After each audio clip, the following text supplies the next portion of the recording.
Hi, I'm Kamali, taking you through the stories people are talking about and sharing around the world on NewsFeed today.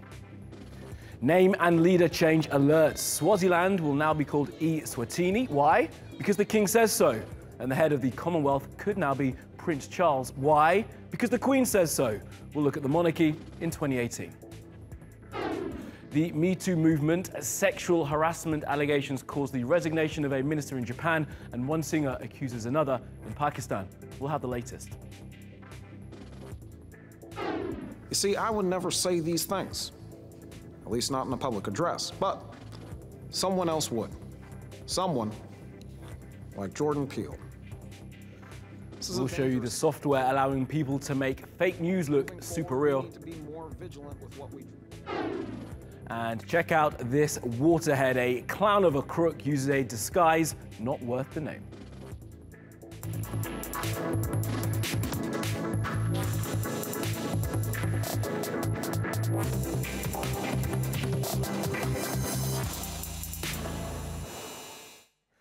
Well, at the top of the newsfeed, royals and two households in particular, one in the UK and one in Eswatini. First, the UK. They're hosting what's called the Commonwealth Head of Government Summit. It's a relic of empire consisting of 53 nations once ruled by the British Crown. And during her address last night, Queen Elizabeth II said she wants her son, Charles, the Prince of Wales, to take over as the head of the Commonwealth. That has to be voted on by the heads of those 53 nations, but the Queen said it, so done deal, right? But what about this? This tweet was posted by the journalist Anita Sethi. She encountered the prince, and when asked where she was from, she responded, Manchester, to which he chortled, "You don't look like you're from Manchester to me." I'll say that again. The man touted to be the head of the Commonwealth made a comment straight out of his father, Prince Philip's racist playbook. Now, Philip's gaffes are too numerous to list here, but thankfully, Mashable have put together 25 of them, and here are a couple of classics. Prince Philip said back in 2003 to the president of Nigeria, "You look like you're ready for bed." The president was dressed in traditional robes. He also said while in Australia to a group of indigenous Australians, "Do you still throw spears at each other?" That was another one of Philip's jokes. And that's a royal family who are largely ceremonial, good for the British economy in terms of tourism. This next guy has absolute power, and he's exercised it. King Mswati is changing the name of his country.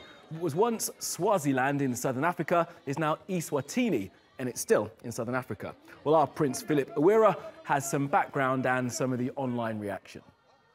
So, Kenan? Yes. Ever heard of Swaziland? Yes. I know just Alps. So you mean Switzerland? Yes.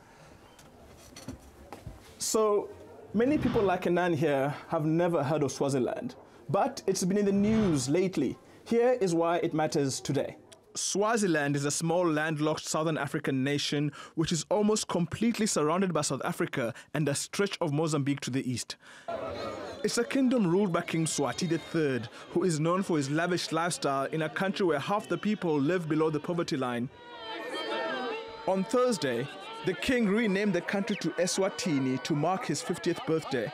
The king says the name change is because for a long time, foreigners have been confusing the country with Switzerland. The new name was used by Mswati III last year when he addressed the UN General Assembly. On Twitter, some thought the name change was a joke, with some encouraging other African countries to change their names as well, while others felt it's a step in the right direction. Swaziland has many problems. It is Africa's last absolute monarchy. The king there rules by decree. They have a very high HIV rate. The men there live up to the age of 54 and women live up to the age of 60. It is a very depressing place to be a citizen of a country. And many people believe that more should be done instead of changing the name right now. Kenan, do you ever think you're going to visit there? Yeah, maybe in the future. Maybe in the future? Yeah. Okay. Yeah. Well, you can go to Eswatini, the new country. Yeah. Okay.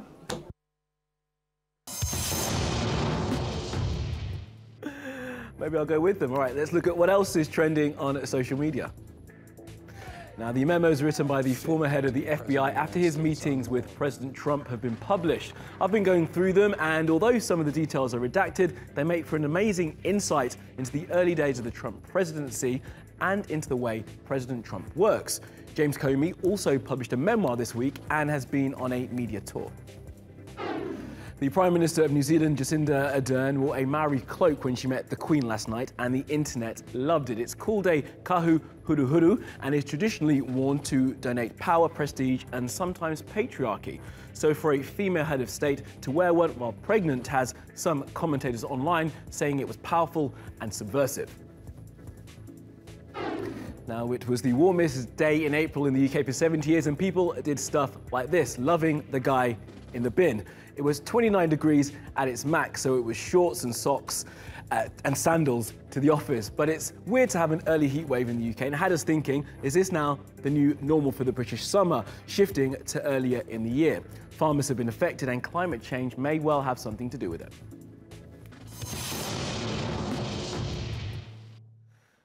A famous Pakistani singer called Misha Shafi has accused another, Ali Zafar, of sexual abuse.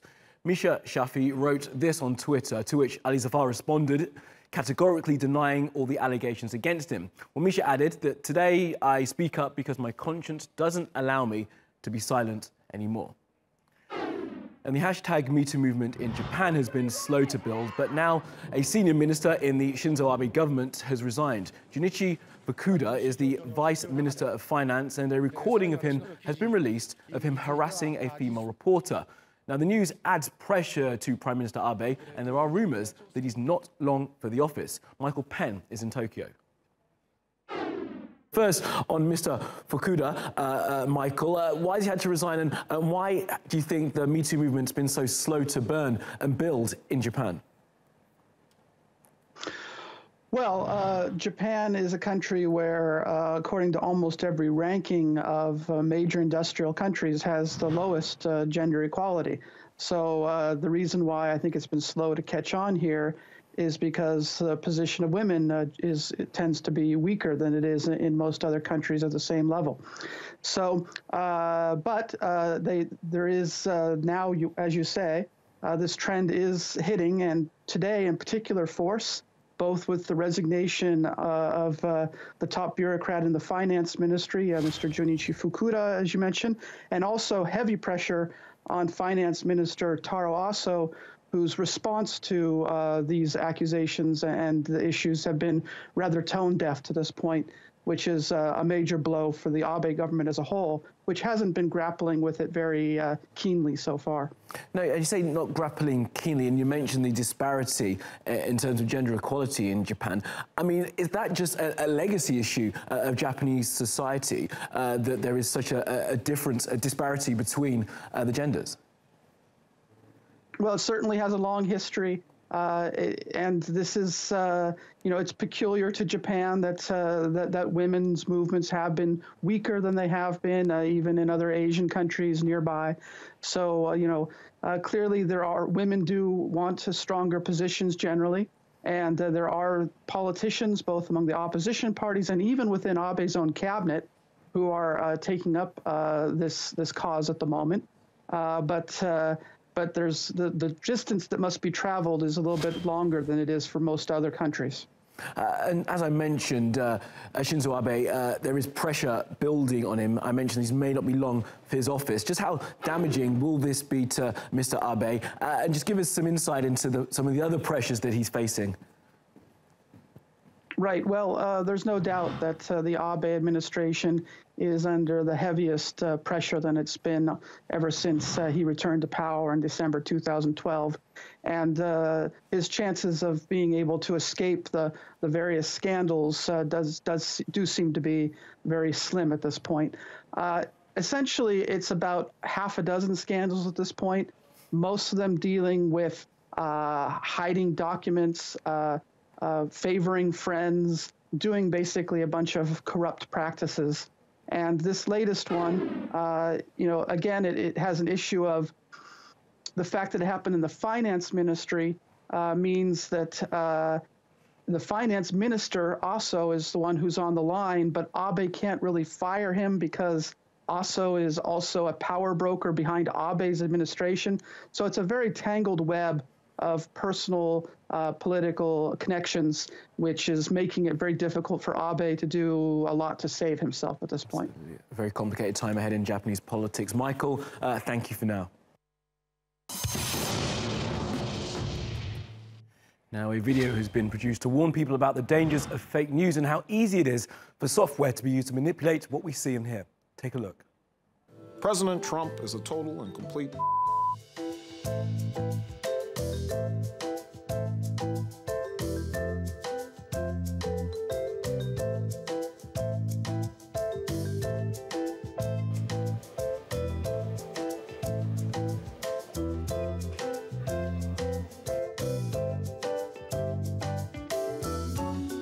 We're entering an era in which our enemies can make it look like anyone is saying anything at any point in time, even if they would never say those things.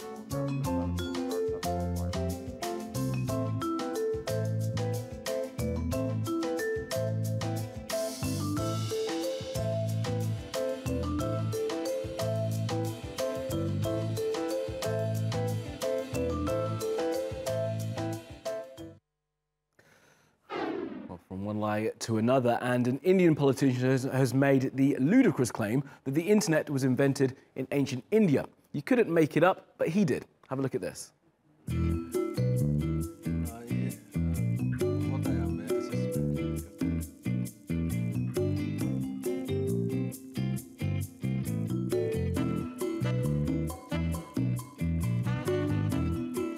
इसका मतलब क्या है? Technology था, internet था, satellite थी। समझा कि आँख से कैसे देख सकता है वो? उसका मतलब टेक्नोलॉजी थी।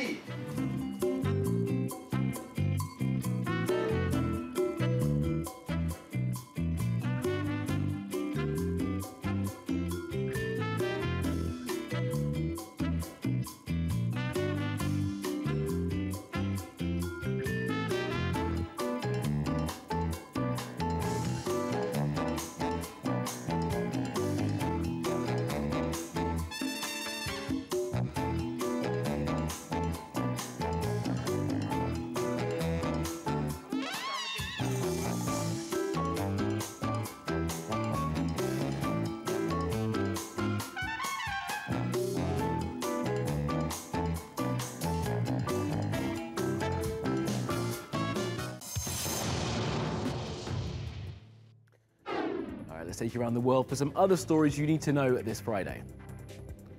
Russia may have broken its own interweb in an attempt to block the messaging app Telegram. Now, as you'll know, Telegram is encrypted end-to-end between users, meaning it can't be viewed by government censors. Now, Russia wasn't happy about this and asked Telegram to change their software. They refused, so Russia blocked 16 million IP addresses and in doing so shut down the Kremlin Museum site, Nintendo's gaming site, amongst millions of others. One site that was hardly affected? Telegram. Now this is great. Traffic police in the Chinese city of Dazhou will let scooter riders and cyclists off minor traffic offences if they confess and say sorry on social media and if the post then gets 20 likes. Here's one example, and my producer tells me it says that he is very sorry and he asks his friends to like it so that he won't get punished.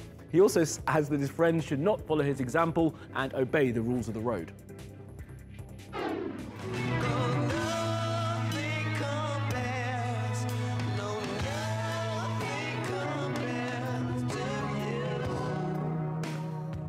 No one will be charged with giving Prince the drugs he overdosed on in April 2016. Prince died at Paisley Park in Minnesota, and the autopsy revealed he had high levels of the painkiller fentanyl in his system.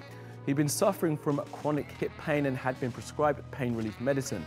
Prince was 57 when he died. The song playing, if you don't know, is Nothing Compares to You. On Thursday, Prince's estate released his only studio recording of the song, made in 1984, as well as previously unseen rehearsal footage.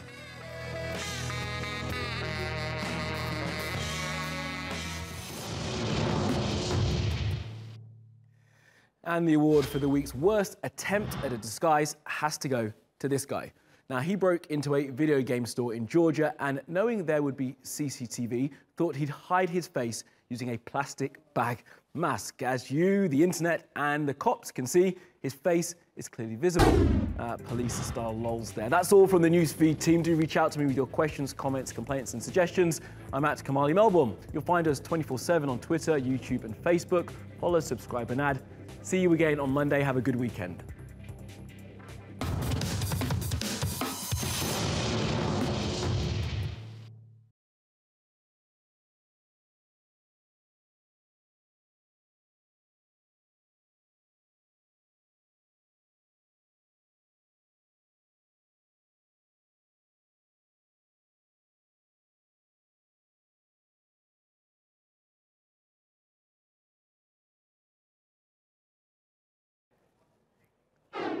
Police even went to the length of trolling the clownish crook on Facebook, saying, "Did you ever give a thought to your disguise when going to decide what your life of crime of your bag of water would be?" Well, this guy did, and yes, he used a plastic bag bottle package.